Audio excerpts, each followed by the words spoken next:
I don't give a fuck what you say. Yeah, I'ma do shit my way. So you can go kick rocks, I'ma stack bricks up, build what I want to make. Yo, I got a lot of shit to say, so I'ma do this every day. I'll be writing things until I'm fucking buried in my grave. 6 feet deep under, but my body won't decay. Cause my messages are timeless, so they'll put them on display. Oh yeah, I rap with a certainty, I have a sense of urgency. A message for eternity, for everyone internally. I had some people burning me, but now they fucking learn to see I ain't the one to fuck with, now they looking nervously. And I don't really care what you think of me respectfully. You can kick rocks if you think you're fucking better, see. I will outwork you, turn you to an enemy. Hurt you so bad that you're gonna need some therapy. I got the motherfucking recipe. I've been cooking up hits, I'ma leave a legacy. You'll be looking small when you're standing right next to me. I'm 5'10", bitch, but I'm 10 feet next to me. I don't give a fuck what you say. Yeah, I'ma do shit my way. So you can go kick rocks, I'ma stack bricks up, build what I want to make. Cause I don't give a fuck what you say. Yeah, I'ma do shit my way. So you can go kick rocks, I'ma stack bricks up, build what I want to make. Yeah, I'ma do it my way.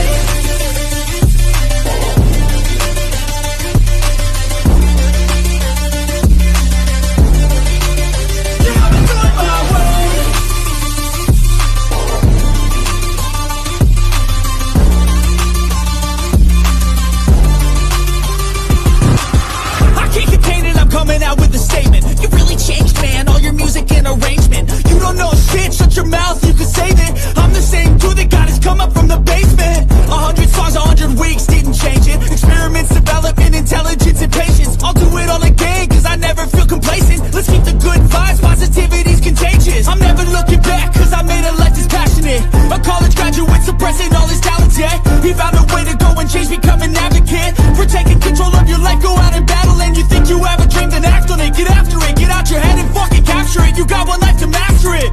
Don't give up on your future, we all start losers. We're all late bloomers, gotta start up through the sewer. I don't give a fuck what you say. Yeah, I'ma do shit my way. So you can go kick rocks, I'ma stack bricks up, build what I want to make.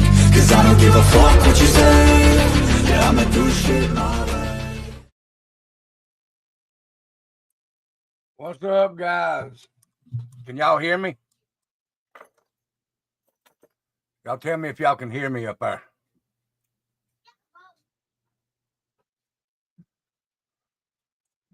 Let me do this.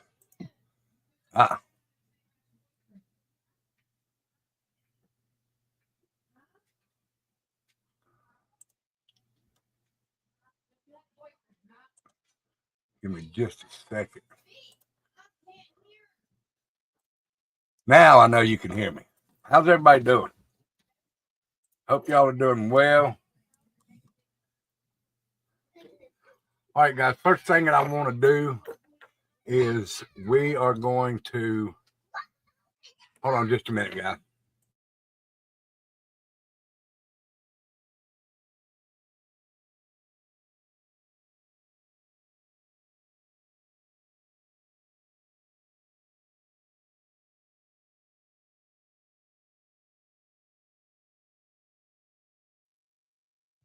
All right, I'm back. Sorry about that, guys.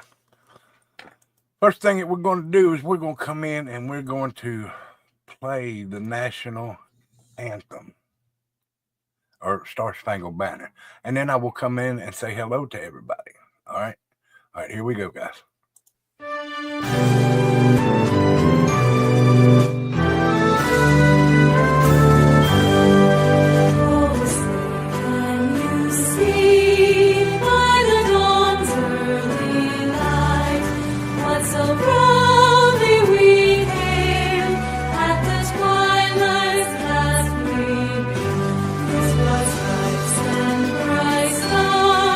Through the perilous fight, for the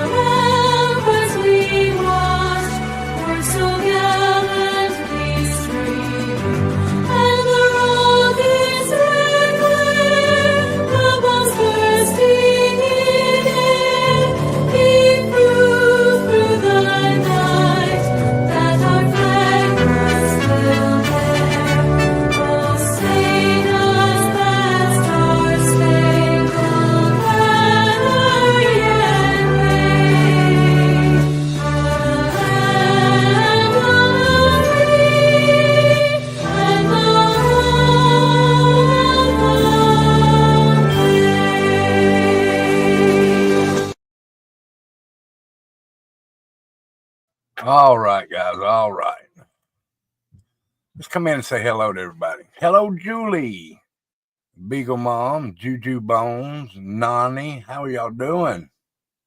Lisa Kruger. Hey, Lisa, it's good to see you. Look at all these pretty, beautiful people in here tonight.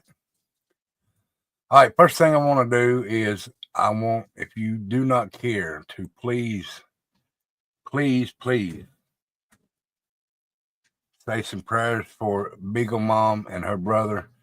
Beagle Mom's brother is in the hospital right now. While I was live on White Trash a while ago, he had to go to the hospital because his breathing was not good.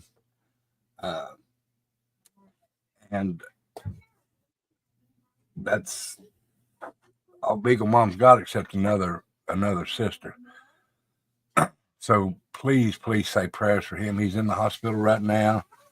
I know his O2's bad. I know he's got COPD. He's got emphysema, and he's also, as of right now, when he went to the hospital, has pneumonia. So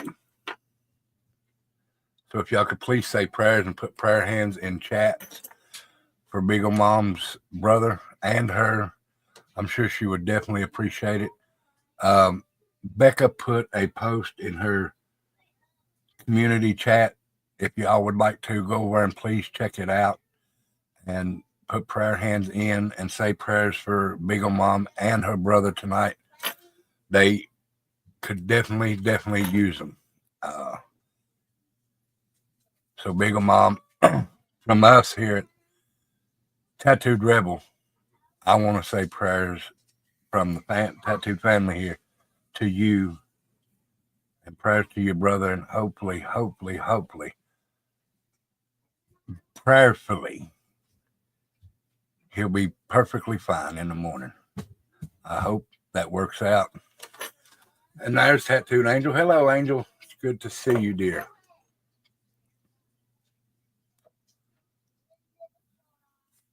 So, yes, if y'all don't care, please put prayer hands in chat for Beagle Mom and her brother. She can definitely use them tonight. All right, guys, as you come in, hit the like, share, and subscribe for me if you don't care. What we're going to talk about tonight is the Mandela effect. And if y'all have ever had a Mandela effect hit you, or you've seen one, throw it in chat and let me know. Because we're going to look at some right now that after it shows them, I'll stop them and ask one or two. His oxygen was 74%. They're concerned it might have damaged his heart. See, Beagle Mom, my mind's not good.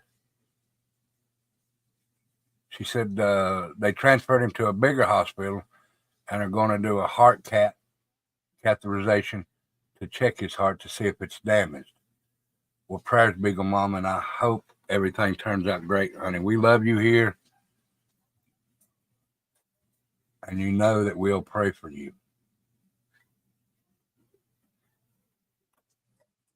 Of course, Beagle Mom, of course.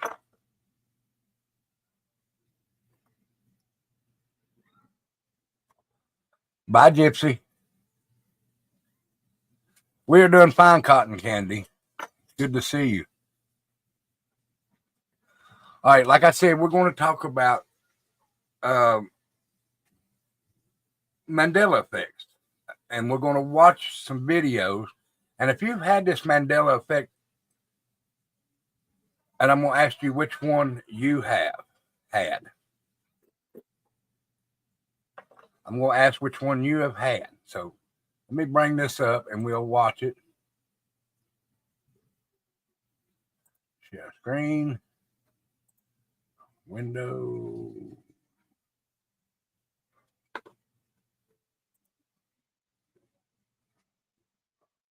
All right.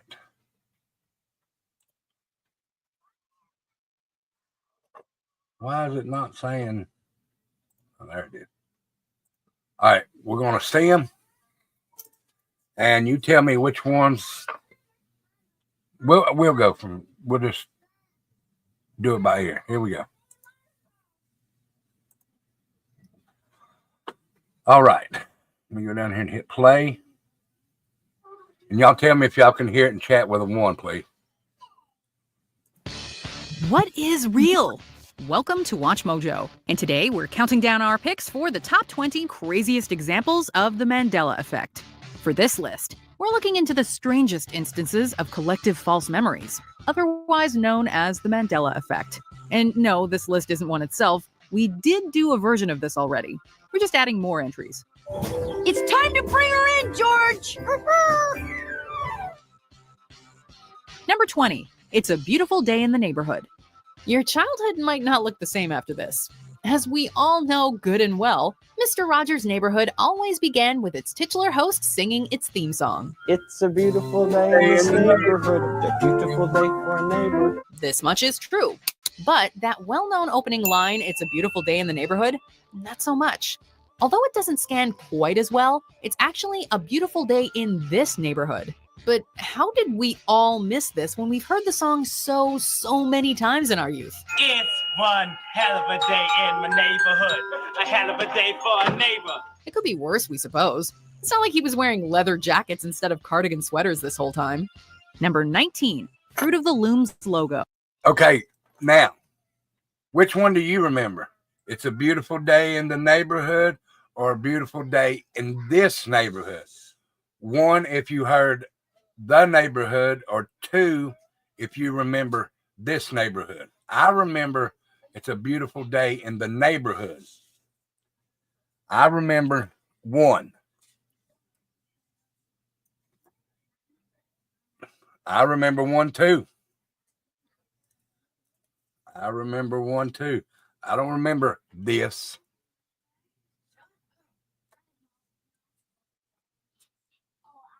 Okay, everybody's saying, I remember the neighborhood, not this neighborhood. All right, let's go on to number 19 here. It's 19. Fruit of the Loom is a clothing company renowned the world over. Its logo is similarly famous, showing fruit spilling out of a cornucopia. Or at least that's what many of us remember it as being. In fact, the logo doesn't contain a cornucopia at all. Okay, so maybe an old logo has it, right? Nope. Versions of the logo dating back over 100 years lack the cornucopia too. So why do so many people associate a cornucopia with Fruit of the Loom? Even parodies and references to the Fruit of the Loom logo contain cornucopias, but not. All right, number 19. Do you remember the little basket? A cornucopia, or whatever they call it.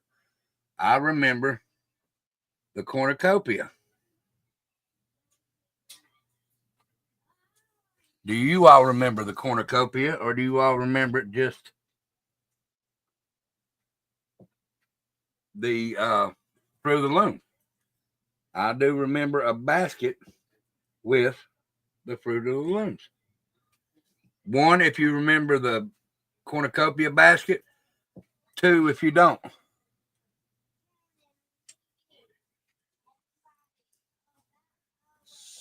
Y'all don't remember the cornucopia?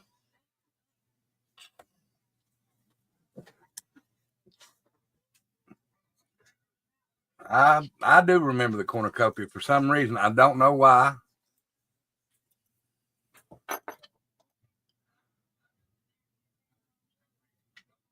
Really?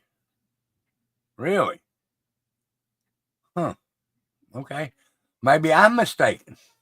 Maybe I'm mistaken. All right, guys, let's see what else they got. Not the genuine article. Number 18, the Monopoly Man's Monocle. The board game Monopoly features a memorable mascot named Rich Uncle Pennybags, Hey, Greg. also known as the Monopoly Man or Mr. Monopoly. He's famous for his suit, top hat, and large mustache. However, people are divided on whether or not he wears a monocle. Reality seems to favor that he doesn't, but our memories of this childhood game can't be false, right? Ace Ventura, pet detective. And you must be the Monopoly guy. Heck, even Ace Ventura. Okay. Do you remember him having the monocle, 1, or 2, you don't remember the monocle.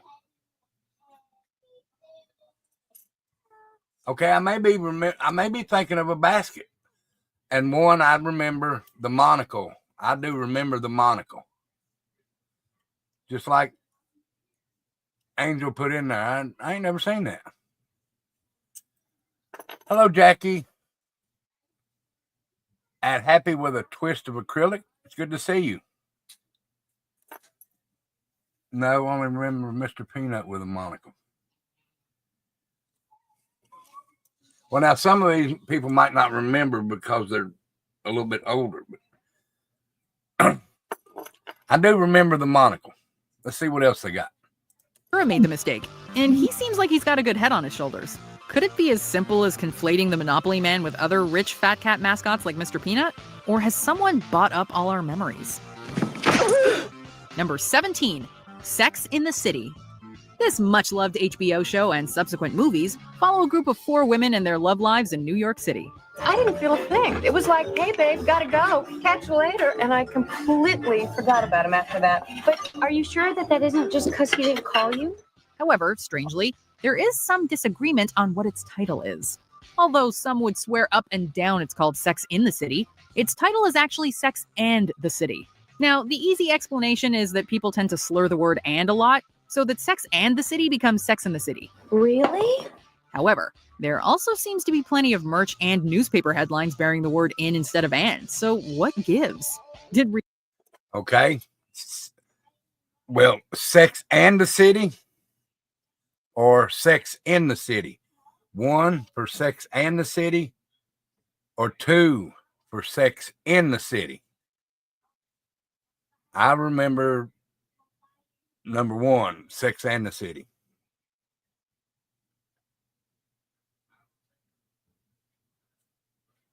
Really?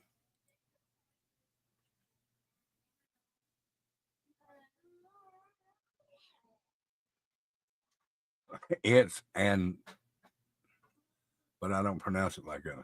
Well, I mean, that may be where people might be getting it confused, is the words sound a whole lot different to some other people. Because I love the way you say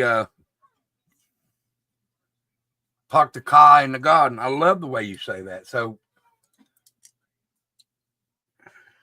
I don't know. But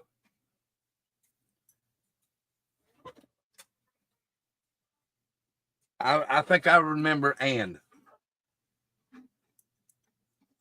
I may be wrong about that. Hope I ain't. Because, see, I thought it was my memory going bad. All right, let's see what else they got. Reality go out for too many drinks with the girls? Number 16, Lucy has some splaining to do. I Love Lucy is a classic sitcom and among the most influential TV shows of all time. It's Ricky. Hi, Ricky. Hi, Rick. What's going on here? Why'd you slam the door in their face? Lucy's husband on the show, Ricky Ricardo, played by real-life husband Desi Arnaz, had a particularly memorable catchphrase. Lucy, you've got some splaining to do. Or did he? Lucy, you got some splaining to do. While Ricky frequently said the word splain in various contexts, he never says this exact quote, despite the supposed line being cited all over pop culture. Lucy, you got some splaining to do. It could just be a summation of Ricky's frustration with Lucy's antics distilled into a catchphrase that never was. Okay. I remember him saying on a show, I don't remember, and I think it might have been, I know she messed up somewhere, but it was, Lucy, you got some splaining to do. So I do remember that. What about these Mandela effects on y'all? Do y'all think it's just our memory going bad or what? It was the bakery one. Yes, that was popped in my head during her eating that damn chocolate. Had a hat full of chocolate and a mouth full of chocolate. I do remember that. All right. Let's go with this one. Oscar Mayer. 15. Oscar Mayer versus Oscar Mayer. An American meat company, Oscar Mayer has remained a fixture of pop culture thanks to its recognizable logo, famous Wienermobile, and several catchy jingles. But its name is a source of some consternation, as a lot of people remember Mayer being spelled with an E instead of an A. Oh, I wish I were an Oscar Mayer wiener. That is what I truly like to be. Old news clippings can even be seen spelling it M-E-Y-E-R. So is it just a case of the alternate spelling being more common, leading to misspellings? My baloney has a first name. It's O-S-C-A-R. My baloney has a second name. It's M-A-Y-E-R. You think? I do remember the song, and it was M-A-Y-E-R. But I do remember seeing M-E-Y-E-R somewhere. I don't remember where I seen it like that, but I do remember seeing it. And it may have been a misspell on a vehicle or something, or a misspell on an advertisement or something I seen. But I do remember seeing M-E-Y-E-R. But I do remember it being M-A-Y-E-R.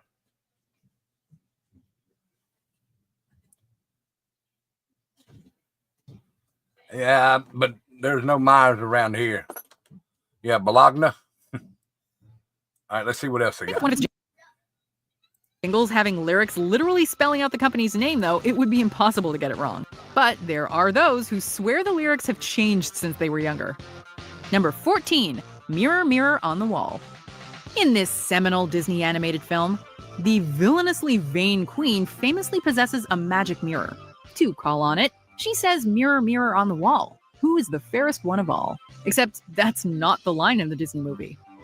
Magic mirror on the wall, who is the fairest one of all? In Snow White. See, this one I remember. Who's the fairest of them all? Who's the fairest of them all? Let's see what they say. In The Seven Dwarfs, the queen says, "Magic mirror on the wall." This is a strange case because the original fairy tale has her say mirror, mirror. It's just the Disney version that's different. Mirror, mirror on the wall, is this not the most perfect kingdom of them all? This could simply be a case where people are conflating the fairy tale and the Disney film, but even so, it's odd that something as popular and well-known as Snow White wouldn't be better remembered. Mirror, mirror on the wall, who's the fairest of them all? Okay, do y'all remember Mirror, Mirror on the Wall or the other one? Which one do you remember? I remember Mirror, Mirror on the Wall.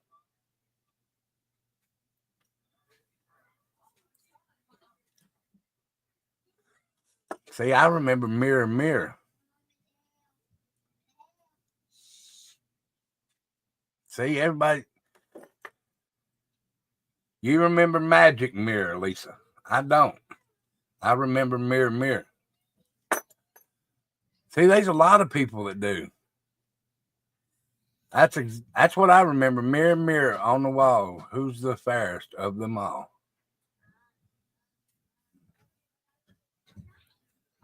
All right, let's see what the next one is.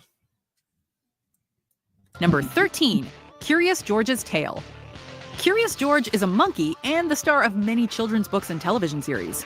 Hey, George! Perfect kite flying weather, huh? Given how long the character's been around, many are surprised to realize that he Hey, Mama doesn't have Bear! a tail. After all, George is a monkey, and most monkeys have tails. Apes generally don't, by the way, and Curious George is repeatedly referred to as a monkey. Could the common confusion between the two sets of primates be the root of this Mandela effect? Or has reality changed the features of George's posterior? Whatever the case, we are certainly curious to find out. Okay, do y'all remember Curious George having a tail or not having a tail?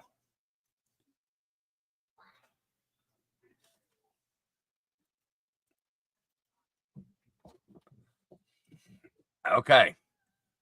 See, I agree with y'all. I don't remember a tail.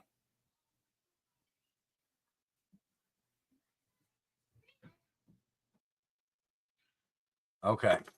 So that one's pretty much the same. Let's see what we got on the Mona Lisa here. Number 12. Mona Lisa's Smile. The Mona Lisa is arguably the most famous painting in the world and has been discussed and dissected for half a millennium. From the strange phenomenon of her eyes appearing to follow you to her enigmatic smile. However, for some, the latter is especially mysterious, since there are many who claim that she didn't used to be smiling at all.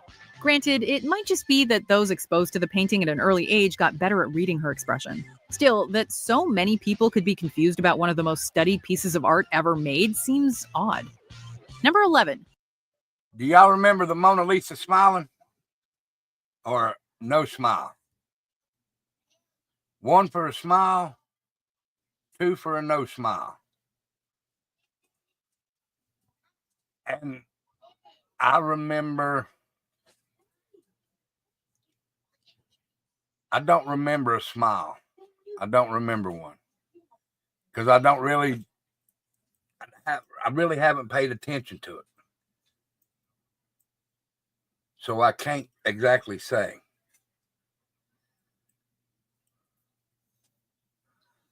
I do know one thing, though, that I've heard. Now, this is just what I've heard. I've heard that the Mona Lisa was actually, what's the painter's name?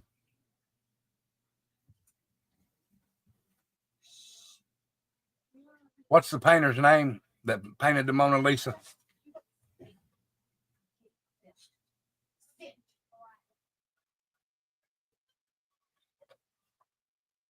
Was it Da Vinci?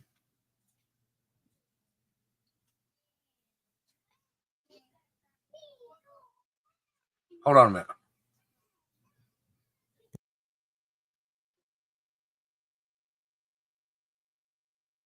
It was Da Vinci. Okay.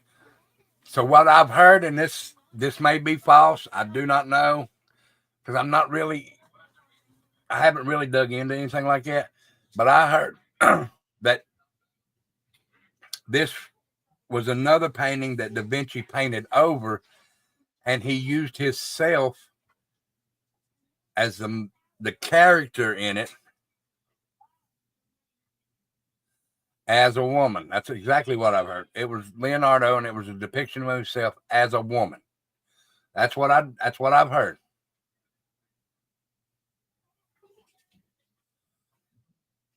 Lonnie said, almost named the Ninja Turtles. I hear you. I have heard that.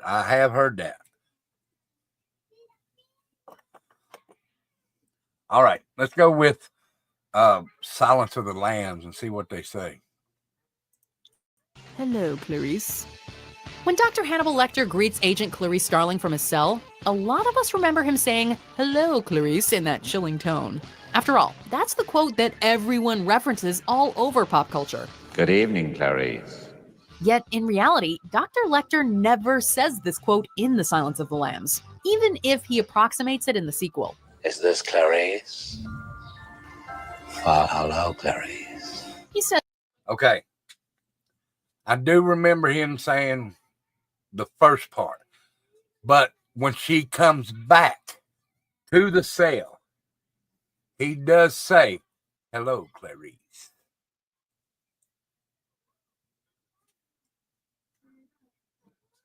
You've never seen Silence of the Lambs, honey? He did say, "Good evening, Clarice," but she does come back to the cell for, she questions him about something else, and he says, "Hello, Clarice."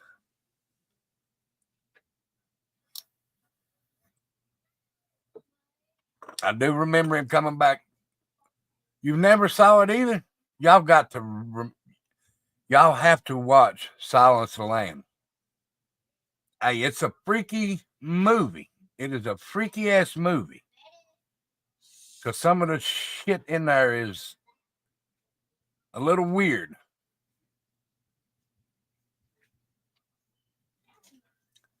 It is a great movie. And part 2, what is part 2? Was it Hannibal Lecter? Was that part 2? Well, it's not scary. It's a thriller. It's a thriller. There's only one part that scared me in the whole movie, and I'll tell you what it was. I don't want to if y'all haven't seen it. Daggone it. I'll tell you, it has to do with night vision goggles. That's all I'll tell you. That part got to scare the shit out of me.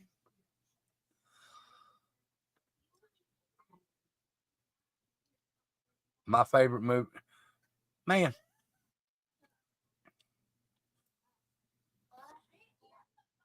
All right.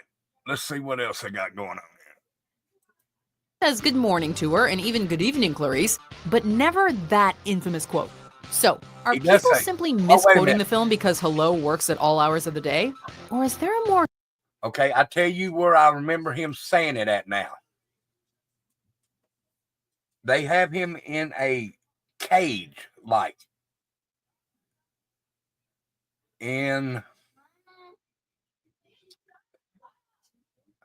He's in like a hangar or something.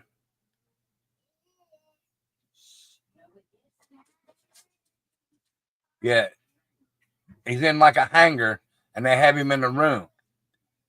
And she walks in and he says, "Hello, Clarice." Okay, I do remember that now. He's in that cage. All right, let's see what else we got going. More sinister explanation at work. Number 10, Pikachu's tail color. The adorable yellow, red-cheeked Pikachu acts as the mascot to the massive multimedia Pokemon franchise.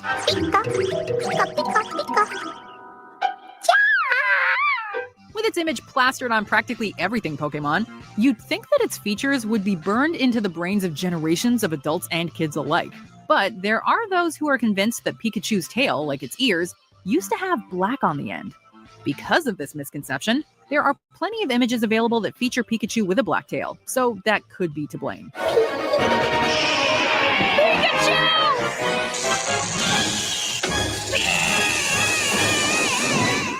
Or maybe people are remembering something they were into as kids and are surprised when they revisit it as adults. Number 9, Looney Tunes. We're getting to... Okay, now this one, in my head, I remember watching these cartoons every Saturday morning for years. So I don't care what they say. I remember how this one was.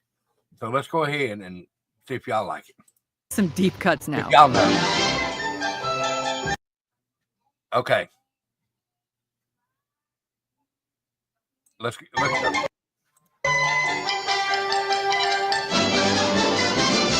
Looney Tunes is a franchise of Warner Brothers cartoons dating back to the early days of animation. Its characters are iconic to the medium and are practically as well known as those by rivals like Disney. What's up, Doc?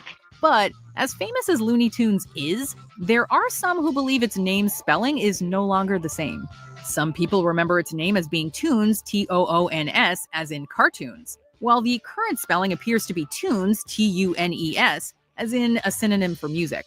Oh, you treacherous trickster. The fact...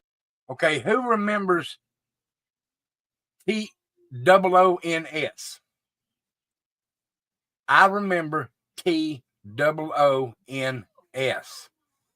And like I said, I watched these cartoons forever. I remember Toons. I don't remember I don't remember that one. I remember Toons. I wish I could find... This series is called Realities. Lends some weight to the musical spelling, and the fact that the words are homophones does mean confusion would be easy. Still, stranger things, right? Number 8, Tinkerbell writing the Disney logo. Walt Disney's Disneyland. When you wish upon a star. Considering how big Disney is, they sure have a lot of us misremembering their properties. During a lot of Disney animated features, the introduction usually features the Disney logo, with its iconic castle and the name in distinctive loopy handwriting. However, many fans seem to recall the character Tinkerbell from Peter Pan appearing in these intros. No, I never watched it. No. Although Tinkerbell has appeared in several variants of this sequence, a lot of us remember her using her wand to write out the word Disney before dotting the I with sparks. Despite many similar versions, none of them quite get it the way it's described. Yeah, okay, I'll push the thing. Chalk this one up to magic. Number 7. Which one do y'all remember?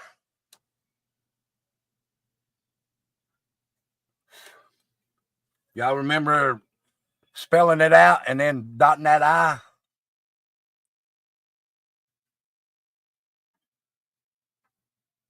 See, I remember that like that too, Celia. Or Sella, sorry. Yep.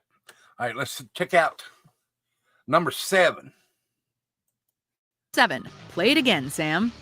As one of the titans of cinema, Casablanca has a host of memorable lines from He's looking at you, kid. to But what about us? We'll always have Paris. but one of its most quoted is never actually spoken in the movie. The line, play it again, Sam, a directive to the piano player to play as time goes by, is often associated with Humphrey Bogart's character Rick, yet he never says the words. Play it. Yes, boss. A few lines come close, but see, this one I don't remember because I don't remember Casablanca that well. The exact phrase is not in the movie. It could be that in the pre-home video days, people just misremember the line. But still, you'd think a film buff like Woody Allen would know it, and he named a movie after a misquote. Number 6, beam me up, Scotty. This line is as synonymous with Star Trek as live long and prosper. It's just a little weird that no one in the show or films ever actually says it. Scotty, beam me up. Most often attributed to Captain Kirk, this exact phrase is not spoken by anyone in the franchise. I remember in Star Trek, the original version, beam me up, Scotty. The original, where they had the, it was like the 1960s version. Him saying, beam me up, Scotty. Although, in fairness, similar wordings like the voyage home Scotty beam me up were used from time to time. Well, beam me up, Slappy. That's Scotty, sir. Geek test. Busted. But why does this misattribution have the omnipresence of Q? Do people just like the sound of it? Did someone tamper with our timeline? Or did a transporter accident send some of us into a mirror universe? Number 5, Nelson Mandela's death. This is the memory that gives the Mandela effect its name. South African President Nelson Mandela spent 27 years in prison before being released in 1990. Or was he? A great number of people seem to remember Mandela dying in prison and reading about this fact in textbooks or seeing it on the news. Okay. Did Mandela get out of prison? Or did he die in prison? I thought he was released. I thought he was released too.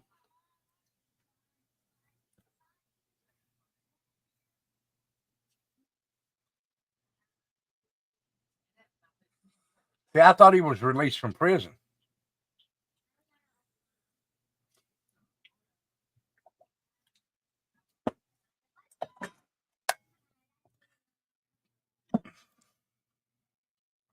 But a lot of people, I guess people have different versions in their head. I don't know. Let's see what else we got. Even Mandela's actual death in 2013 from a respiratory infection did little to quell the uneasy feeling in people's minds that something about the world or their minds had been altered. Number 4, life is like a box of chocolates. While sitting on a park bench, this one I do remember. And offering candy to strangers, Forrest Gump famously says that his mama always felt, quote, life was like a box of chocolates. It's an iconic phrase, but one we're likely all guilty of misremembering. Life is a box of chocolates, Forrest. You never know what you're gonna get. In fact, his mama, and thus our simple hero, said that, quote, life is a box of chocolates. It's perfectly plausible that people have merely altered the quote to be more general, and thus give it more currency, but it's still strange that we all get the most memorable line in the movie wrong. Life is like a box of chocolates. Mama doesn't say. I remember is life is like a box of chocolates. You never know what you're going to get. That's what I remember. I haven't seen that one, fella, where it says Interview with a Vampire or The Vampire. I remember Interview with a Vampire. Hello, Gina. It's good to see you. All right, let's see what else we got. There's one in here that I know for a fact is right. I don't know if it's in this one or the other video. Let's see. Say the quote like that in flashbacks. Number 3, Luke, I am your father.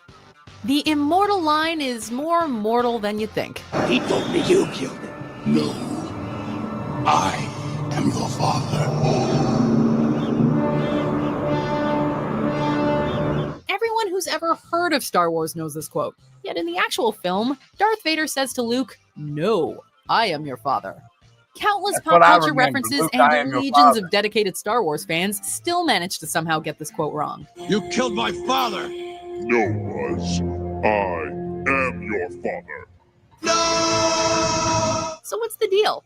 Have we all just misquoted it because Luke provides more context? Or have some of us come to this reality from far, far away? I remember Luke. Luke, I am your father. This isn't the only Star Wars example of the Mandela effect either. Just check out C-3PO's leg sometime.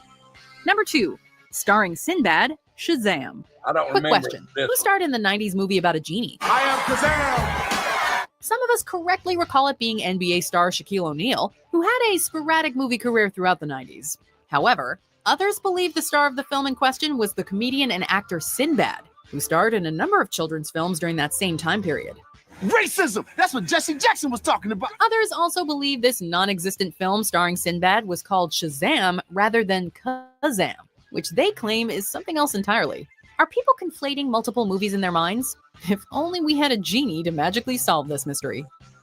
Before we continue, be sure to subscribe to our channel and ring the bell to get notified about our latest videos. You have the option to be notified for occasional videos or all of them. If you're on your phone, make sure you go into your settings and switch on notifications. Number 1, the Berenstein Bears. You know that series of... Okay, I remember it like it was spelled right there. Let me go back to that just a second, guys. See this right here? This is the way I remember it spelled right here. I remember it spelled just like that. Berenstein Bears. You know that series of slightly saccharine children's books about a family of bears and the cartoons based off them? What were they called? The Berenstein Bears are remembered by many as part of their childhoods. However, they aren't the Berenstein Bears at all. They're the Berenstain Bears. The Berenstain Bears. The Berenstain Bears. The easy explanation is that names that end in Steen are far more common than those that end in Stain. And a lot of us were exposed to the stories as kids and misread or misheard the titles multiple times. Yeah, while some of us can shake it off, for others, this is a stain on reality. Do you agree with our picks? Check out this other All right. Let me go get the other one.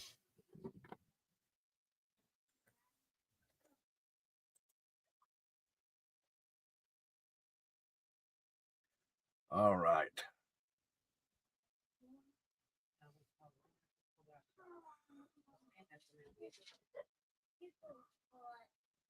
Okay, now this next one is going to show some of the ones that we just originally watched. But then there's a bunch of them that we haven't seen yet, so.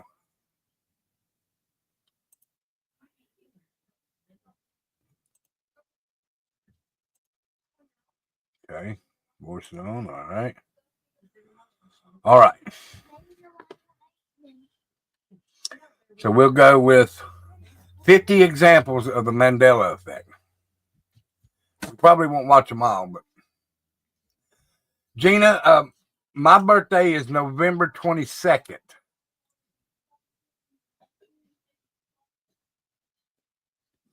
Let me go somewhere right quick. Hold on. Let me look on my calendar here. And my birthday used to be 2 days before Thanksgiving. 2 days before.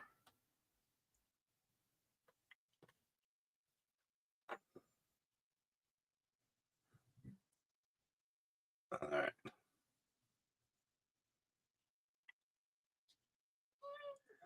Okay.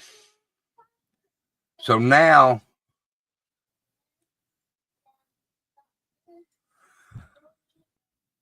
my birthday is almost a week. No, my birthday is this not tomorrow, but next Friday. And Thanksgiving is the following Thursday. The following Thursday. So, and it used to be, and it's just probably the years the way they fall. So,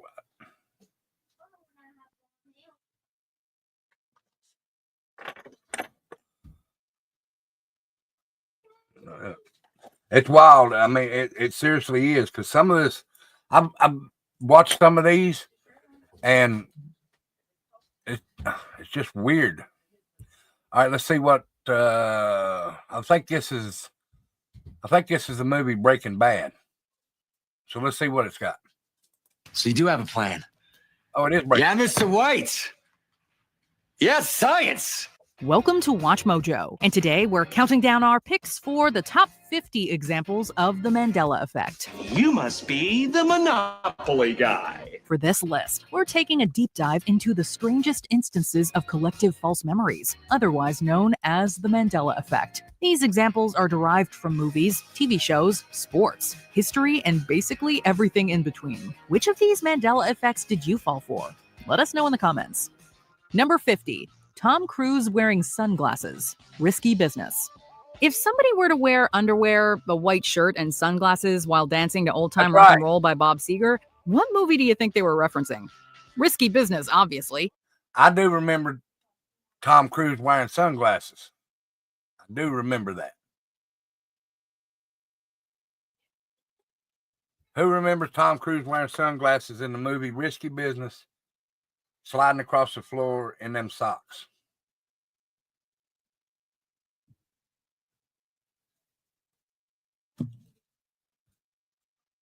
I remember them sunglasses. What was the song? Just take the records off the shelf. Yep. All right, let's see what they say. And if you look at the numerous parodies of this scene, that's what you'll see. No, you get out. Well, I get thought out. it could be fun. No. He said no. However, viewers may be surprised when they revisit the original scene, as not only is Tom Cruise's character not wearing sunglasses at all, but his shirt is practically pink. Granted, his character does wear sunglasses everywhere in the movie, but you'd think the shirt color would stick out in our collective memories.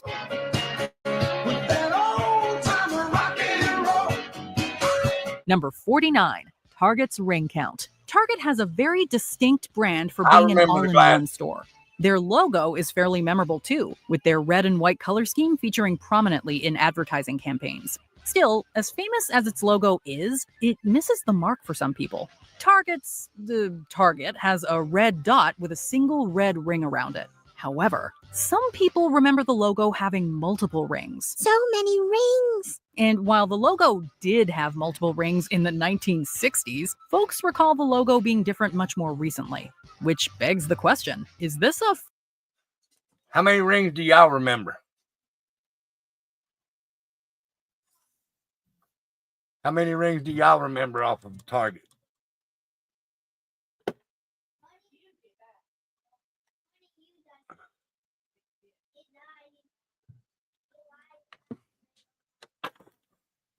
Who remembers one ring with a red dot or two rings with a red dot? I remember two myself. I don't remember three. I do remember two.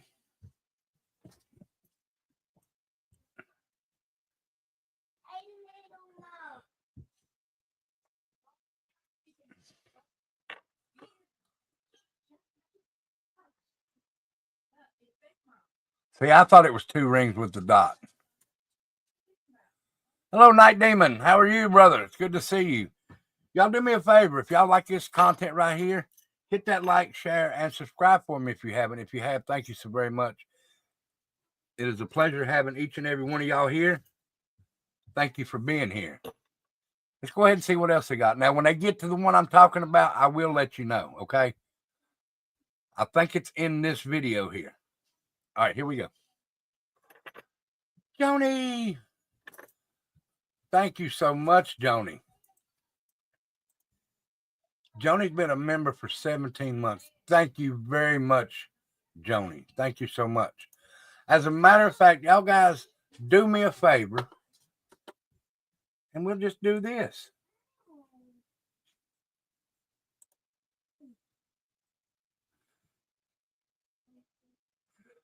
Y'all turn them gifts on. Turn them gifts on. Here we go, guys. And I'll give 5 memberships myself.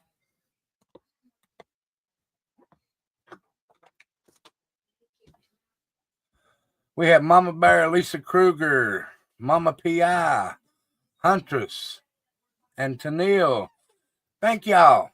Thank y'all so very much. As a matter of fact, hell, I'll just do it again.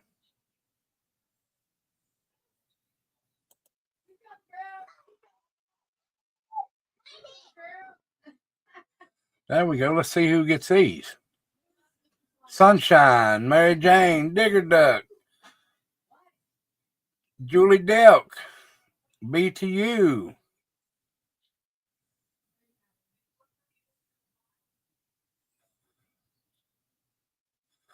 Well, thank y'all for being here, guys. Thank y'all. And if y'all are members now, I appreciate y'all being here. I really, really do. All right, guys, let's go see what else we got. You're very welcome. Thank you, Chad. Thank you so much, brother. All right, let's see what else we got.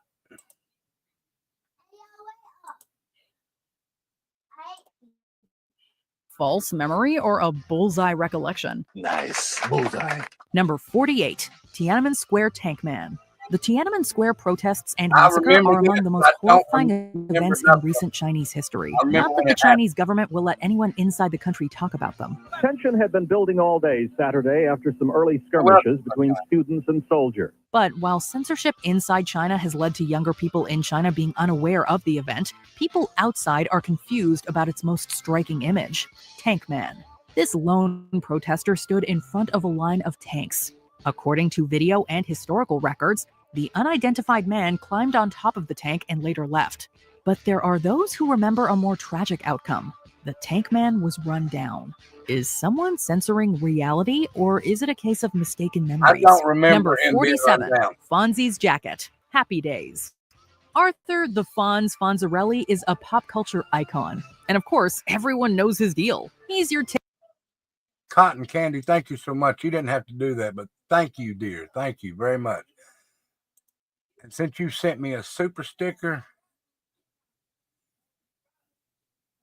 I will send you this right here.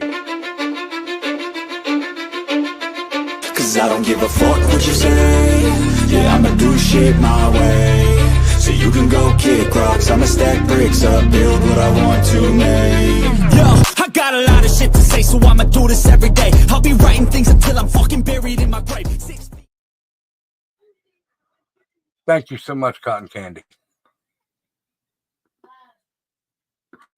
I loved Happy Days back when I was growing up. What's up, Jenny?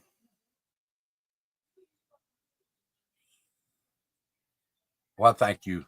Thank you, Jenny. And thank you, Cotton. All right, let's see what we got here. typical greaser with slicked back hair, a black leather jacket, and he says, "Hey." Hey! But many find themselves doing a double take when they look at his jacket now. It's not black, but rather dark brown. Oh boy. You must think I'm pretty stupid. Granted, it is a darker color, so that may account for the discrepancy in people's memories.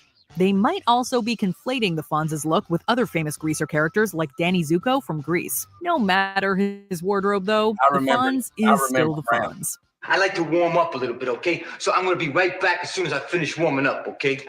Just...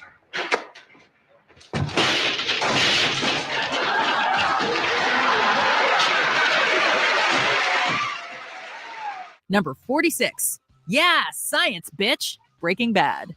As one of the most acclaimed and popular TV shows of the 21st century so far, Breaking Bad has inspired plenty of catchphrases and memes. I am not in danger, Skylar. I am the danger. Jesse Pinkman's famous phrase, yeah, science, bitch, is actually one of the latter, although many mistake it for being a catchphrase of his too. Yeah, bitch! Magnets! Oh! While Jesse is indeed famous for favoring the derogatory word for a female canine, he doesn't use it along with his famous line about science. Instead, he says, So you do have a plan? Yeah, Mr. White. Yes, science. A famous meme macro has combined Jesse's actual catchphrase with this scene, so it's no wonder people got this one mixed up. Number 45, JFK's car assassination. I don't remember nothing about the Breaking Bad because I didn't watch it really. I've seen a few shows, but I didn't watch it. Now this one here, I studied this and studied this and studied this. And the reason that I studied this and is because JFK was killed to the day 5 years before I was born. I was born November 22nd, 1968. And he was shot November 22nd, 1965. No, 1963. Sorry, 1963. I've studied this and studied this. And in my opinion, what's his name? Lee Harvey Oswald is not the man that shot Kennedy by himself. He may have shot him, but not by himself. I think Lee Harvey Oswald was a patsy when Kennedy was shot. I think they patsied him because he had lived in Russia for a while, and then they come back and then used him as a patsy. The reason I say that is because as soon as Lee Harvey Oswald come out of there, they had a man shoot Oswald so he could not fight his persecution.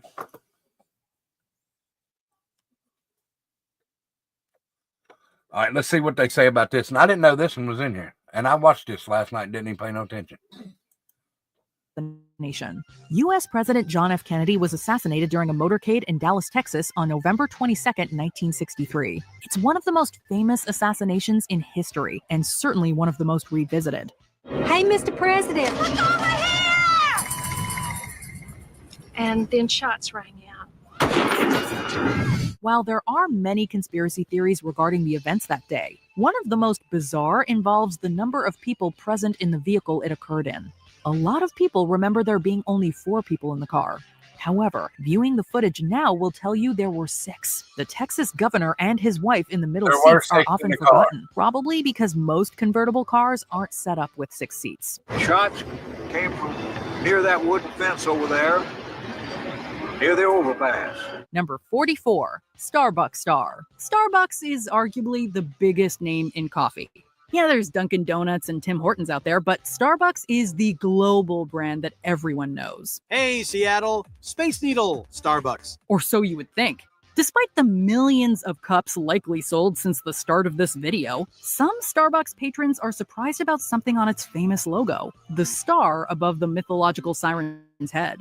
Many customers remember the logo having only a crown with no star above it. Well, the siren did indeed lack a star at one point, but that was before its iconic green look. If anyone does decide to devote themselves to this potential mystery, they'll definitely need a lot of caffeine. Starbucks. I'm just saying. I don't know. Lois, I didn't flush. I want you to come see it. Looks like the Starbucks mermaid. Number 43, Saw. Saw is... Now, Becca should know this one because she is a Saw fan. She knows these movies by heart. Is known for its intense torture-based horror. And at the center of it all is a white-faced puppet named Billy. Hello, Amanda. You don't know me, but I know you. I want to play a game.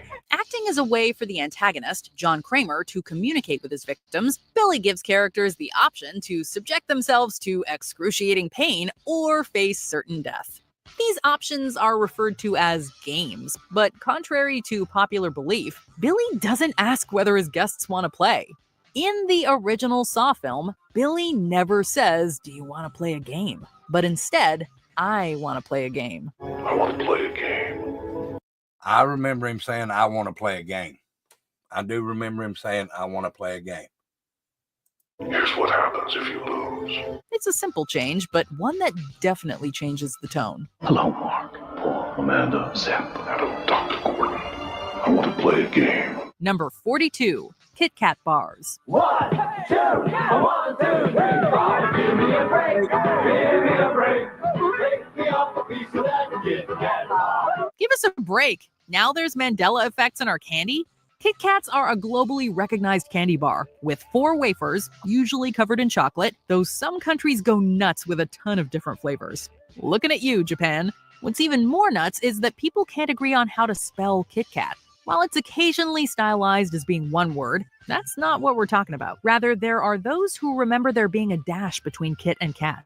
Are people just splitting the difference between the 1 and 2 word spellings, or did someone break off a piece of reality? No, I get it. Number 41, the Chicago. Do y'all remember the Kit Kat dash? I don't. I remember Kit Kat being like one word. See, I don't remember the dash. I don't remember the dash.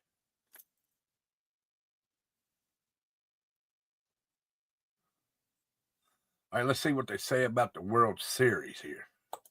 Chicago White Sox and the World Series. Not only is Chicago a bona fide sports town, but it is also home to several championship teams. The Bulls, the Blackhawks, the Cubs, and the Bears, and the White Sox.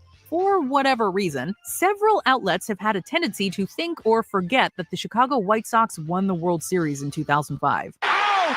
And the White Sox have won the World Series. Juan Uribe with a play, charging it, throwing it, and the White Sox celebrate their first title in 88 years. In 2 separate instances of reporting on championship statistics, ESPN forgot to include the Chicago White Sox. In 2016, the Twitter account of CBS's morning show even shared a false fact about the city not having seen the event in 71 years. Yet in truth, when that tweet was sent, the last time the city saw a World Series was 11 years ago when the aforementioned White Sox played the Houston Astros and won the series. I remember that now. I do remember the White Sox playing the Astros. I do remember that.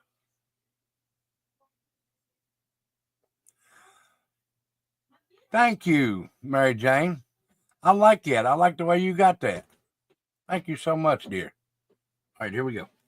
Perhaps we'd understand if they'd never won in 2005, but they did, and it wasn't so long ago, so where's the logic? Number 40, the insert band name here.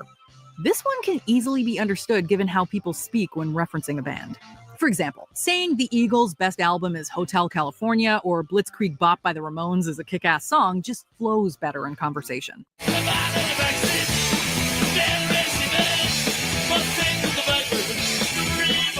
However, the fact remains that neither band has a "the" in their name. Go ahead, pull out your albums, cassettes, and CDs and see for yourself. Welcome to the Hotel California. Such a lovely place. Are you desperate for a real "the" now? Well, if you flip through your Pink Floyd albums, you'll find one where you might have forgotten a "the" exists. No, they aren't the Pink Floyd, but their 8th studio album is actually called The Dark Side of the Moon. Confused? Well, so were we.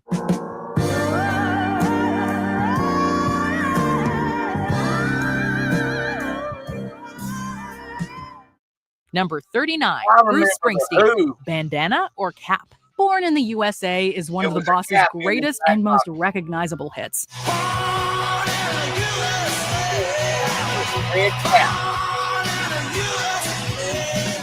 The cover of the album of the same name famously features Bruce Springsteen's backside in a pair of jeans, with the US flag in front of him. Many fans distinctly remember a bandana stuffed into the back pocket. What's up with the bandana, dude? Huh? But if you look today, it's a baseball cap instead. While baseball caps certainly fit the all-American image, so does a bandana. Wait, hat or no hat? Hat or no hat? And this Mandela effect catches even some hardcore Springsteen fans off guard. Perhaps someone was born to run off with this vanished article of clothing. Exactly. Number 38. That's the day when music was music. I don't remember a bandana. I remember the hat. Christopher Reeves. Misremembered names are a frequent Mandela effect. Just look at the host of The Twilight Zone, Rod Serling. Sorry, we mean Serling. Dang it. But not even being a Man of Steel makes you immune to these mistakes. Superman actor Christopher Reeve is often mistakenly referred to as Christopher Reeves. Okay, why don't we start with you? You're, Christopher Reeve. Okay, Chris. Reeves is generally a more common surname, and people do frequently refer to a Superman as Christopher Reeves Superman. Is that how a warped brain like you? I remember Christopher Reeves on this one. I don't remember Christopher Reeve. I remember Reeves with the S. Yours gets its kicks. Fellow Superman actor George Reeves probably didn't help the confusion. But unless someone somehow took the man's last name up, and away from this reality, it's probably just a misremembered name. Everyone stand back, please. Stand back. It's all right. Nothing to get worried about. Number 37, Michael Jackson's White Glove. Speaking of famous musicians' accoutrement, the king of pop is famous for donning a single white glove. No, we're not going to tell you he never did that. Of course he did.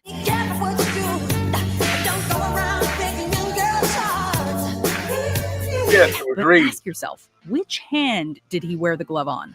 There are some who swear that he only wore the glove on his right hand. He wore it on both. Likewise, there are some who contend it was only worn on Jackson's left. On the other hand, they are both wrong. He wore one on both hands at some point, though never at the same time. So this is what they consider the second generation Michael Jackson glove. It's likely this switching led to confusion among fans. Unless, that is, reality has been it's been struck by a smooth criminal. You've been struck by a smooth criminal. Number 36, Jackie Robinson. This baseball legend is most often recognized as being the player who broke the color barrier in baseball, a sport that was predominantly segregated. I don't pretend to be an expert on communism or any other kind of politicalism, but you can put me down as being an expert on being a colored American. And while this is indeed true, this groundbreaking achievement has often led people to believe that Jackie Robinson was the first African-American to ever play professional baseball, period. At 30, he was universally regarded not only as the first black in the majors, but as a great player. But the first player to actually do this was Moses Fleetwood Walker. On May 1st, 1884, Walker made history when he suited up for the Toledo Blue Stockings in a game against the Washington Nationals. Both teams were part of the American Association of Baseball Clubs, a professional baseball league. Although he didn't play in the MLB, his contribution shouldn't be overlooked. Number 35, Gremlins. In 1984, Gremlins introduced the world to the Mogwai, a fictional species that appeared cute and harmless, but came with an important set of rules. Owners could not expose the creature to light, allow it to get wet, or most importantly, feed it after midnight.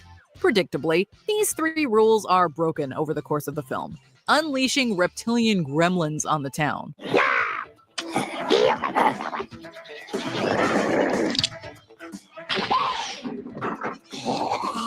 The leader of the gremlins, and the film's main antagonist, is a gremlin with a mohawk named Stripe.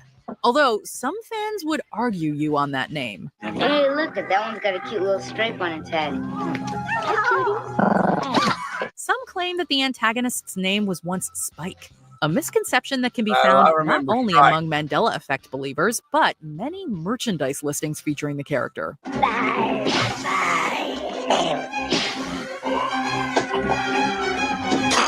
Number 34, Fruit Loops.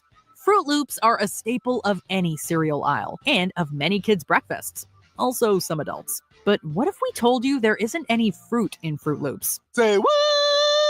Well, obviously there isn't any in the cereal itself, it's pure sugar. But we're talking about the name. The fruit in Fruit Loops is spelled with 2 O's, instead of like one of the essential food groups. Naturally, this is to make it a more distinct brand and mirror the Loops part of the name even more. Yet plenty of us remember it being spelled like any other fruit. Follow your nose, wherever it goes, hopefully to the truth. Number 33, DX riding a tank. Who didn't love that mental image of D-Generation X invading WCW territory while riding on a tank? Wait, what do you mean that never happened? We clearly remember Triple H and crew driving into WCW Monday Nitro on that impressive piece of Army equipment. Well, no, it was actually just... Okay, now I, myself, was an independent wrestler. I know some of these wrestlers. I know Road Dogg here. I've been in the same room with this dude, but he's a dick.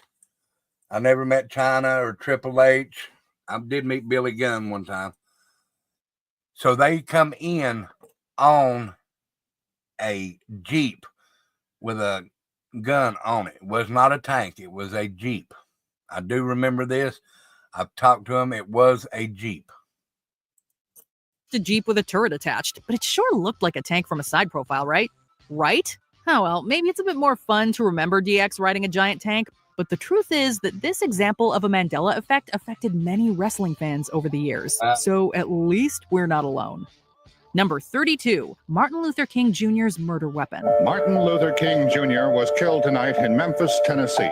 The 60s featured several high-profile assassinations of public figures. Martin Luther King Jr. was one of these. The civil rights movement leader was killed from long range by a rifle while standing on the balcony of his hotel room in Memphis, Tennessee. However, as well known as the killing is, some remember it happening differently. At first, I thought it was firecrackers. There are some who recall King being shot amid a crowd by someone with a handgun. Several famous individuals have been killed in this manner, so it's possible that King's assassination is being confused for one of theirs in people's minds. Number 31. Where are those hi-ho dwarfs going? Okay, get ready, because we're about to blow your mind. Or at least the part that grew up watching Snow White and the Seven Dwarfs.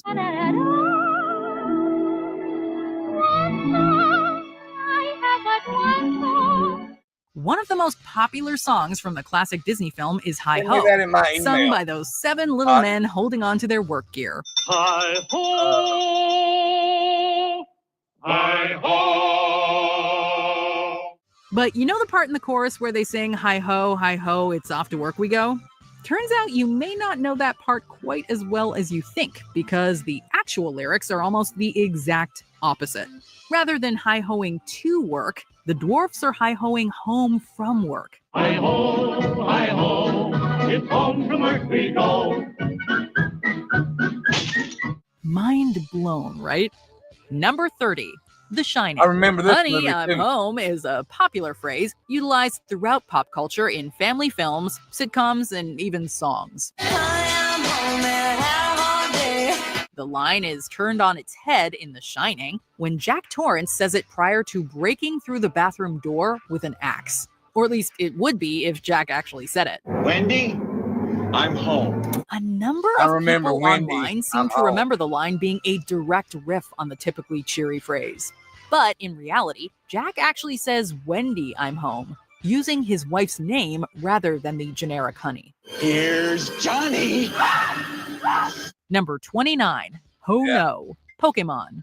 I don't Ash's know first Pokemon adventure with that well either, Pikachu like in I both said. the original series and movie adaptations is capped off with the appearance of the legendary Pokemon Ho-Oh, a bird of such splendor and gravitas that it is truly unmistakable, especially with that rainbow motif it likes to flaunt around.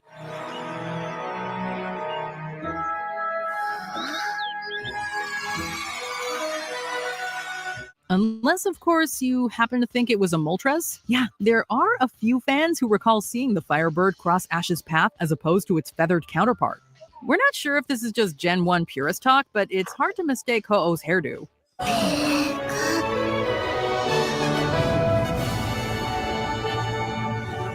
Maybe fans just got it confused with James? A flame that lights the night, a flame that shadows the darkness. I am a flaming Moltres.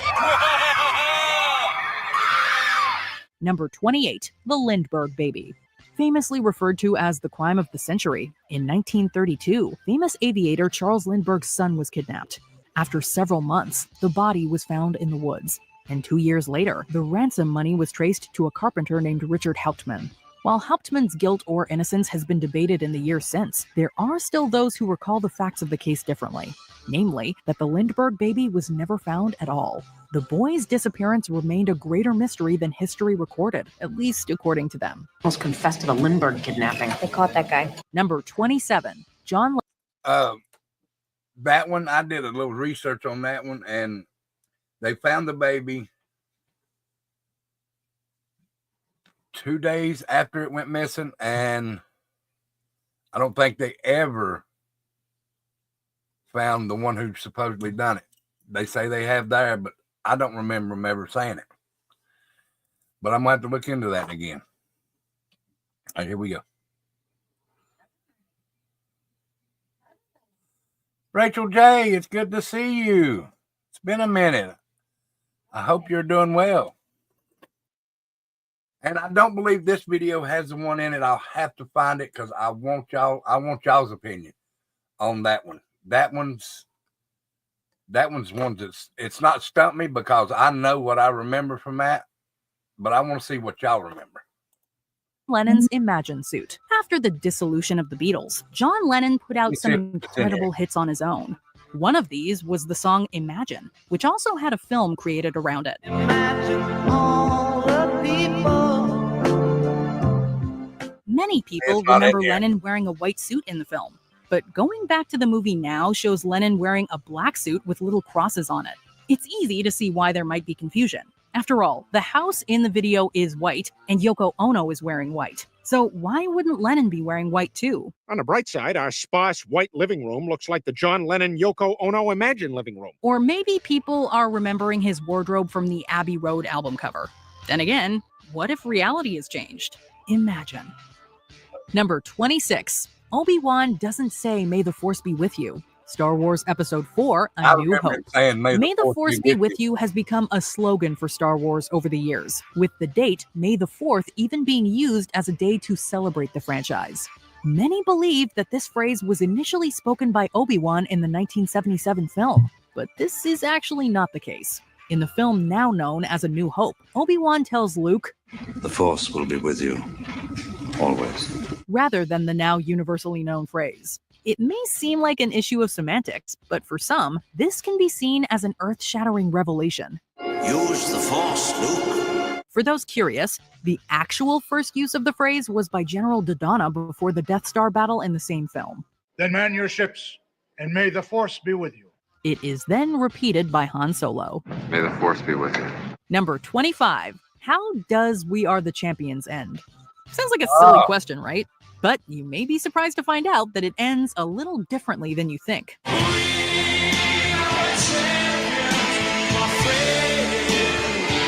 The classic rock tune finishes on a high, with Freddie Mercury belting out "No Time for Losers, 'cause we are the champions." But if you find yourself asking, isn't there an "of the world" at the end there? You wouldn't be alone.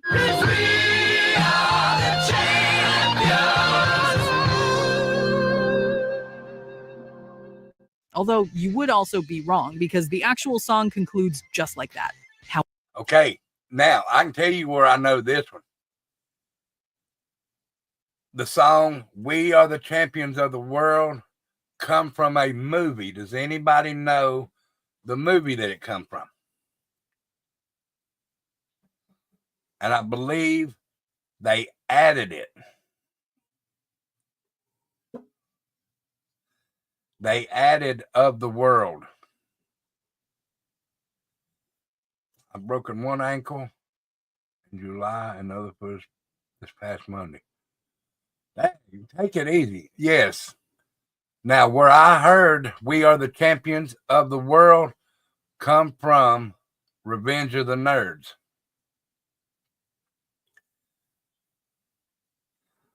I do remember saying it on "We Are the Champions of the World" from the movie Revenge of the Nerds, where they walk out and it starts playing, and I believe they added it to it. I do believe they added it to that. However, it seems Freddie also felt like something was missing. as he threw in an Of the World coda during the 1985 Live Aid concert.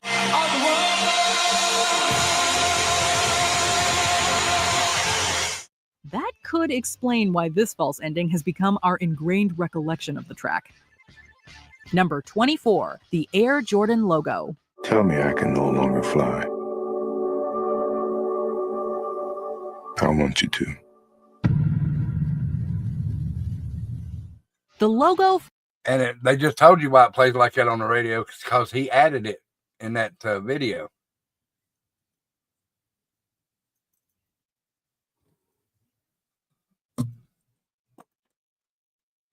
They added it there at that at the end, and that's why it's played like that on the radio sometime. If you listen to the original version, I don't think it does.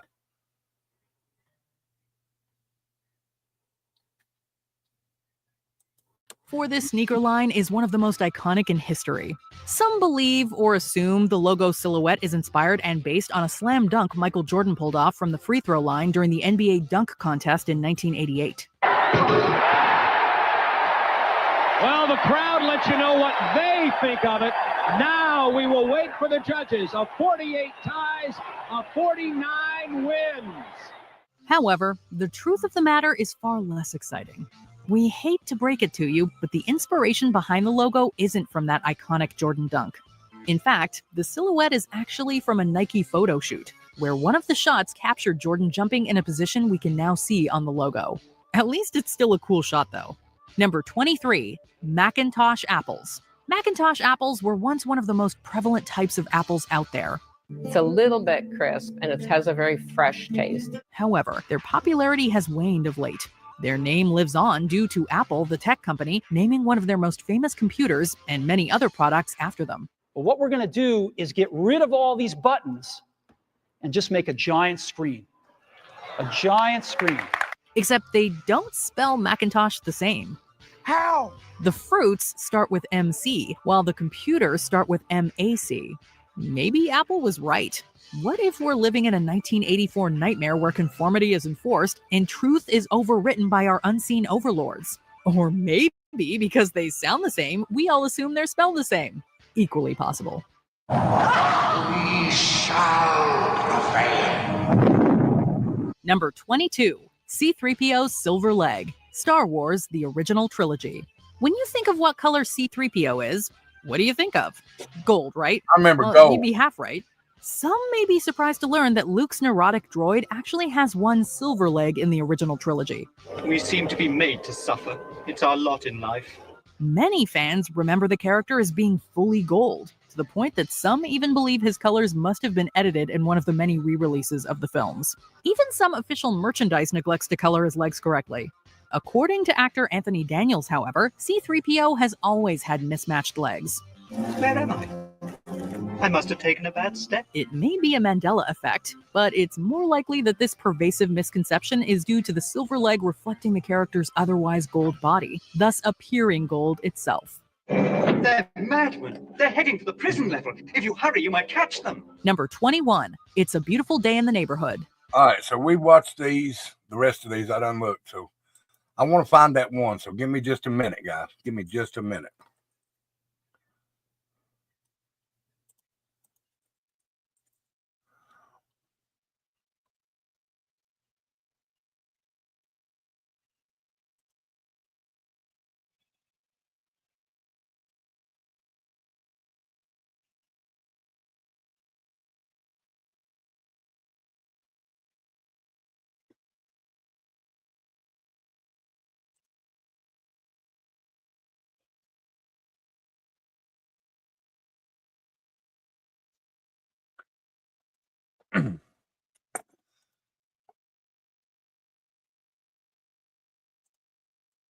All right, we'll bring this one up.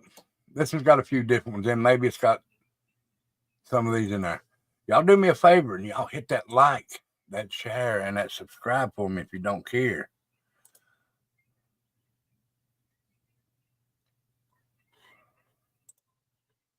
All right. Yes, here we go. Let's try these. After the iconic South African leader, Nelson Mandela, this curious phenomenon happens when a large group of people remember something one way only to discover you got it all wrong. And trust me, we've got some real head scratchers for you.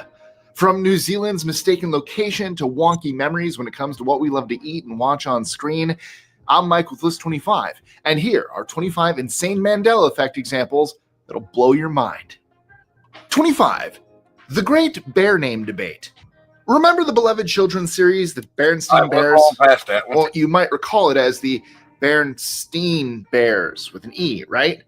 Well, brace. 24. The turkey leg that never was. If you've ever pictured Henry VIII gnawing on a turkey leg, well, you're not alone. Many remember a famous painting of the English king seated at a table proudly holding a turkey leg. But here's the kicker. That painting doesn't exist. The actual artwork shows Henry with a pair of leather gloves and the string of a scabbard. The turkey leg image seems to be a collective mirage fueled by a mix of media depictions and the Mandela effect. 23. Peanut butter pandemonium. The world of delicious spreads has its own fair share of mystery thanks to the Mandela effect. You might remember a popular peanut butter brand as Jiffy, but here's the twist. It's always been Jif. Launched in 1958 after a rebrand from Big Top Peanut Butter, Jif has remained consistent in its name. Jiffy. And yet, a lot of peanut butter enthusiasts swear they remember it differently. They're probably getting confused with Jiffy Pop. That's my take on it. 22. Is it Looney Tunes or Looney Tunes? If you've ever wondered whether the classic cartoon featuring Bugs Bunny and his pals was really called Looney Tunes with 2 O's, you're not alone. Fans of this iconic series have been debating the name for years. The confusion likely arises because Looney Tunes with 2 O's just sounds like it should fit better with a cartoon about wacky characters. But despite what your memory might tell you, it's always been Tunes. The mix-up probably comes from Warner Brothers drawing inspiration from Disney's Silly Symphonies in the 1920s, which were all about musical shorts. So, Tunes with the U was a nod to the musical theme of Warner Brothers' own animated series, not a typo. Still having that debate with my mom. We had a dog named Petunia. When we shortened her name to Tunes, I went with Tunes because Petunia, and she always spelled it Toons. I'm like, that makes literally no sense, Mom. Let me know in the comments below. Who's right, my mom or me? That'll go over well. 21. Pikachu's black-tipped tail. Pikachu, the beloved yellow electric Pokemon, has been a pop culture icon since its debut. Okay? They remember seeing a decision might come from early versions of the game, Pokemon Red and Blue, where Pikachu's tail did have a black family, a copy today. 20. Mickey Mouse's suspenders. Mickey Mouse, Disney's cheerful mascot, has been a staple of animation since his debut. But why do so many people remember Mickey sporting red shorts with suspenders? Despite what your memory might insist, Mickey Mouse has never actually worn red shorts with suspenders in any official appearance. From his first animation to modern-day renditions, Mickey's classic look has always featured red shorts without the added accessory of suspenders. It's probably the 2 buttons. People think that's where suspenders go, so their brain probably fills in the rest. Hold on. 19. Hold on. Let me see something here right quick.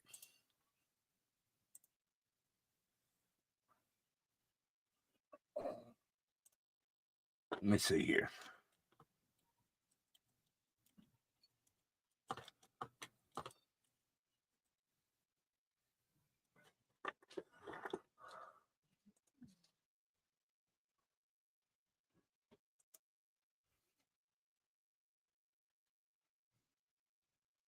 Okay.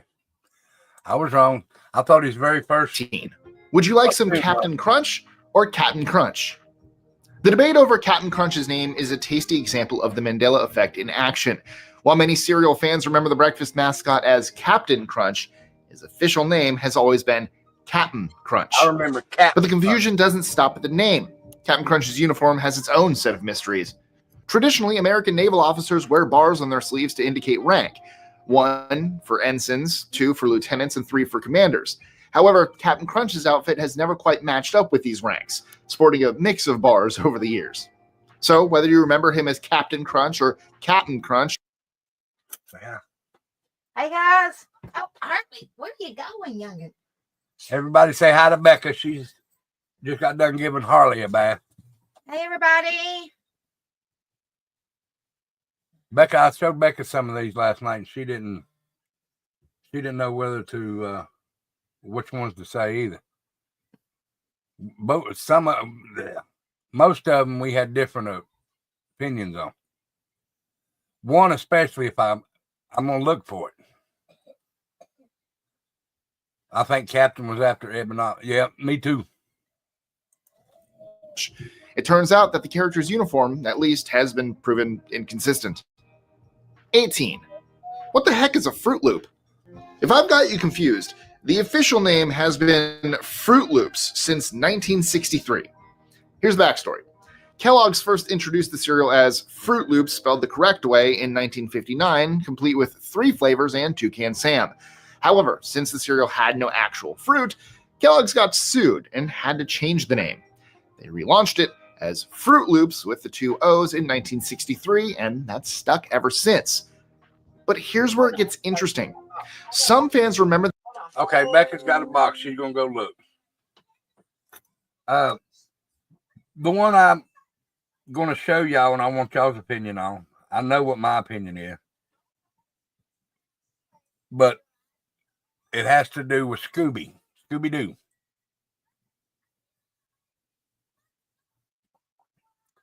So the rest, I'm going to go ahead and get this off here because I'm about to jump off. I didn't realize it was 11 o'clock. But I'm not going nowhere yet. Hold on. I'm not going nowhere yet.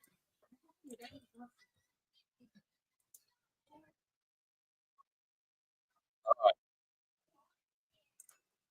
Give me just a minute. It is fruit.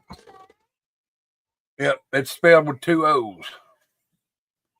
I always thought it was F-R-U-I-T. No, that's not the one. That's not what I'm talking about, Lisa. All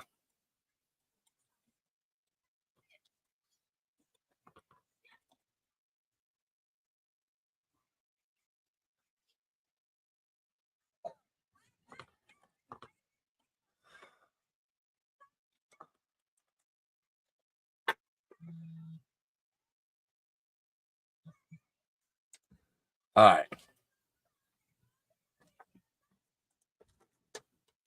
Let me get it up here.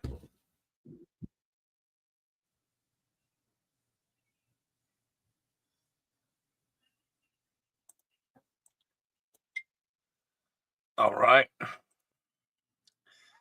Now, we're going to go through this one, and then y'all tell me. Because this one, I swear in my heart and soul, I know I'm right on this one.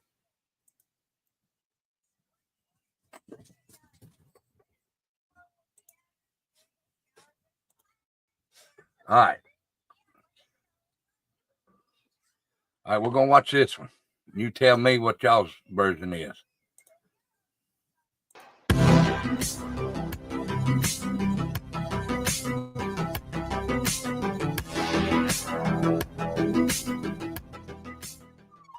Kira Winters from the Mandela Effects researchers. I came across a really interesting one about a month ago and debated on a video, and here we are today.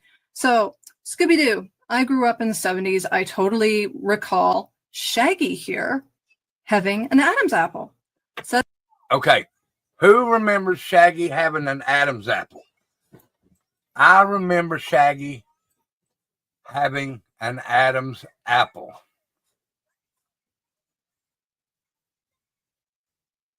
I really don't remember, honestly. I do remember him having an Adam's apple.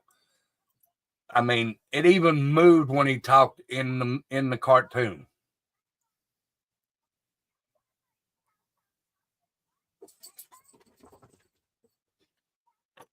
But in that picture, he don't have one. Nope. Huh. All right, let's go ahead and see what they say.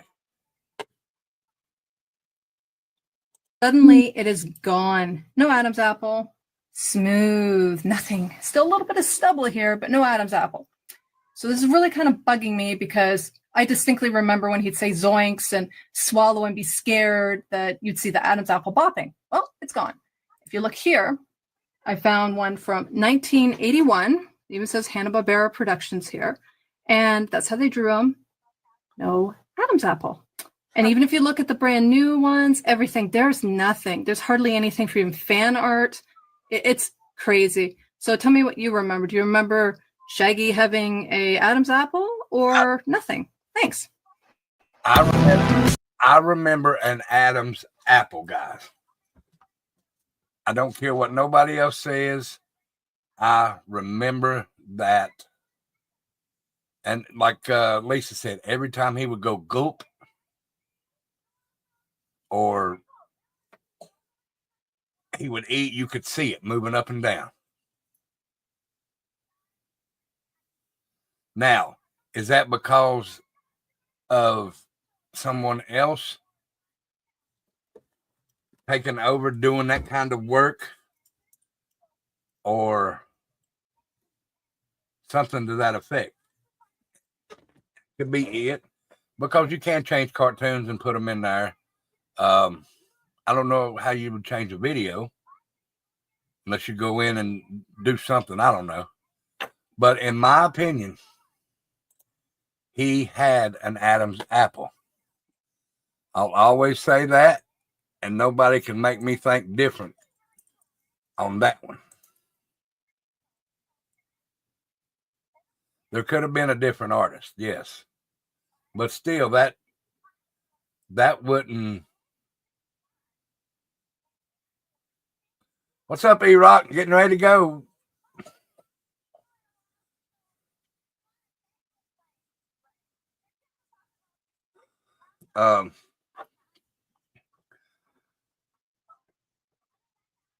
Oh, they fucking with us bad. They use all kinds of stuff to fuck with them. The government's a piece of shit. They trying to push shit on us, trying to do all kinds of shit, trying to think that make us think that our history is different than what it used to be. Y'all can't change my mind. Now y'all can change pictures and videos and shit like that, but y'all can't change my mind. The only one that can change my mind is Alzheimer's and shit like that. But I remember what I know. I know what I remember is what I'm saying. Sorry. Guys, I appreciate y'all coming over. Listen, if y'all would like to hear some music, go over to White Trash Family 2229. It's got the same kind of logo that's on here, the avatar. Avatar is the same, except where it says Tattooed Rebel. My other one says White Trash Family.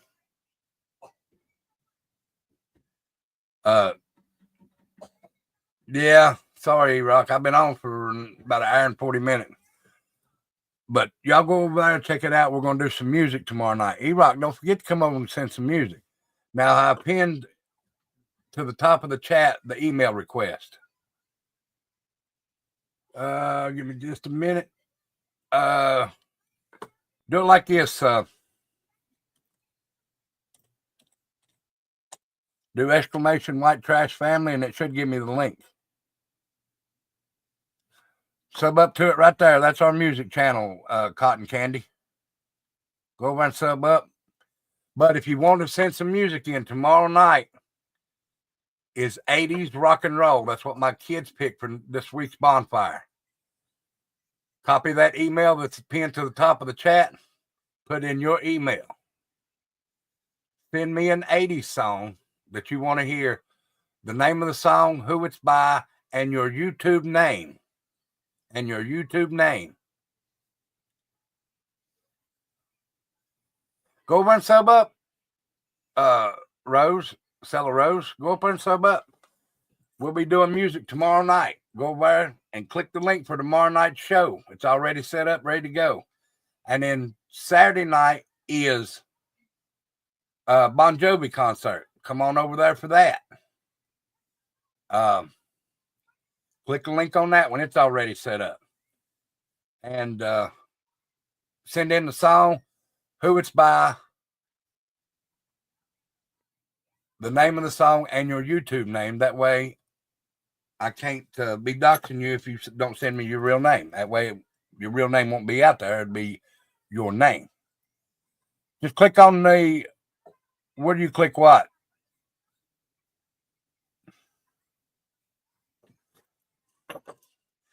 Oh, and if, yes, it's the same email. It's pinned to the top of the chat up there. to put a song in, is right here. Copy this email, put it in your email. But now the channel, all you have to do is put exclamation WTF, and it'll pop up there. Well, maybe it will. WTF. Now the channel, it's 80s rock. 80s rock and roll, E-Rock. But there's the link to the channel. But y'all send in a song to the email, and the channel's right there, White Trash Family 2229. Y'all come over and have fun with us tomorrow night. We're going to have a hell of a concert, a hell of a bonfire. And then Saturday night is going to be Bon Jovi. Also, where'd it go?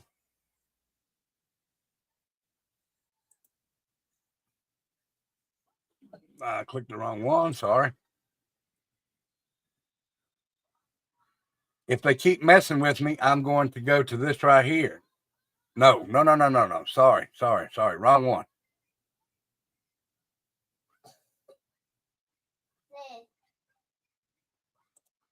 Wrong one. I'll have to get it for you. Let me go right here and grab my TikTok for you.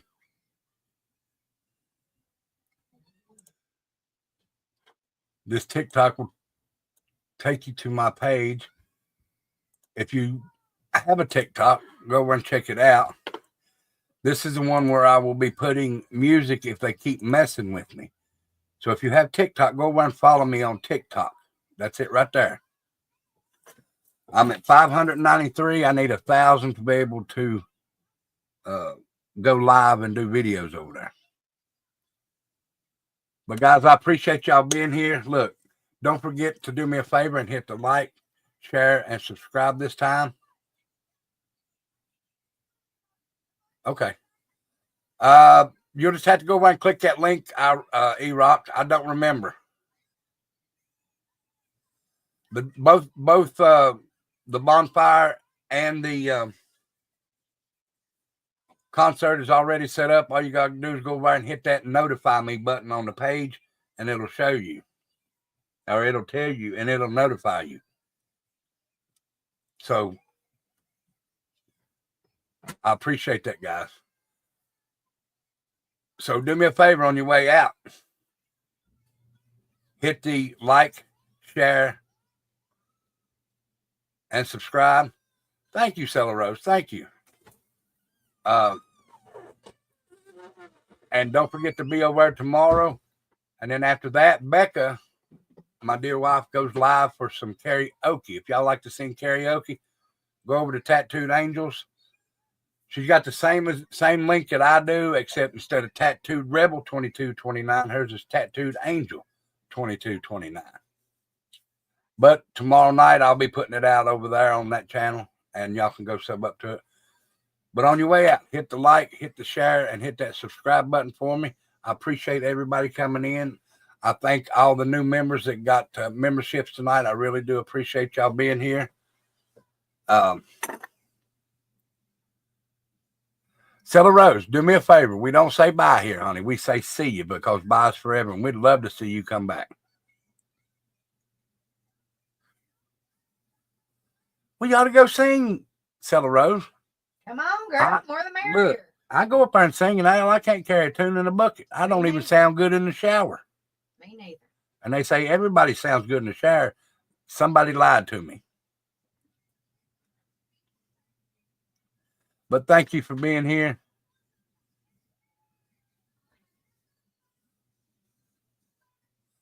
She said, I sound like a frog these days. Well, I will say, I will see you when I see you. There you go, Stella Rose. I appreciate it. And look, my other channel over there says, stay trashy. Over here, guys, this is the most important thing that I can ever ask you to do is pray for one another. And also, do not forget to please pray for Beagle Mom and her brother who went to the hospital tonight. Prayers to you, Beagle Mom, and to your brother. And hopefully he gets to come home very, very soon. We love you, Beagle Mom. And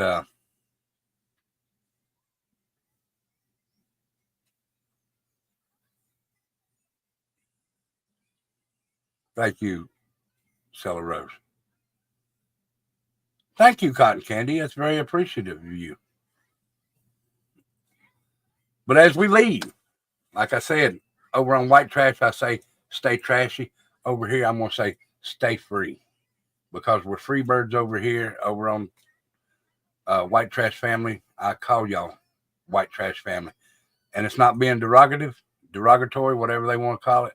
To me, someone who is white trash takes care of their family, puts food on their table, keeps a roof over their head, and keeps their family warm. It means blue collar to me. I don't mean it in a derogatory way in any way. Hey, I was trashy when I voted this year. I voted for the felon, and I love it.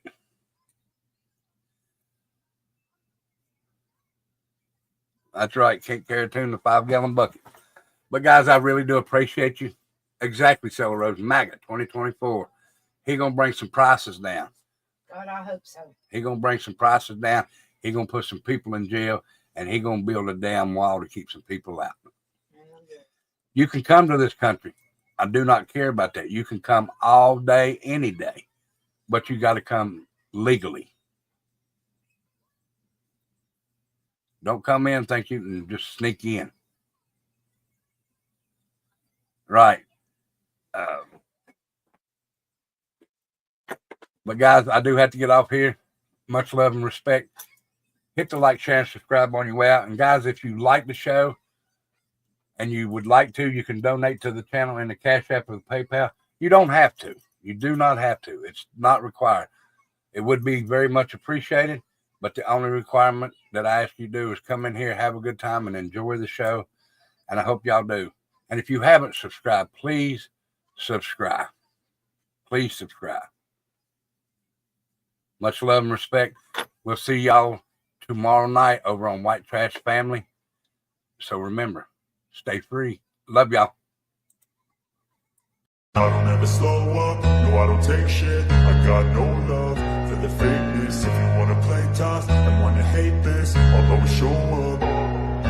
I don't ever slow up, no I don't take shit. I got no love for the fakeness. If you wanna play tough and wanna hate this, I'll always show up and make a statement. I don't ever slow up, no I don't take shit. I got no love for the fakeness. If you wanna play tough and wanna hate this, I'll always show up and make a statement. Everything I do so instinctive and so passionate. Every word I move so descriptive like an adjective. I got a vendetta against people who patented being negative when you should be getting after it.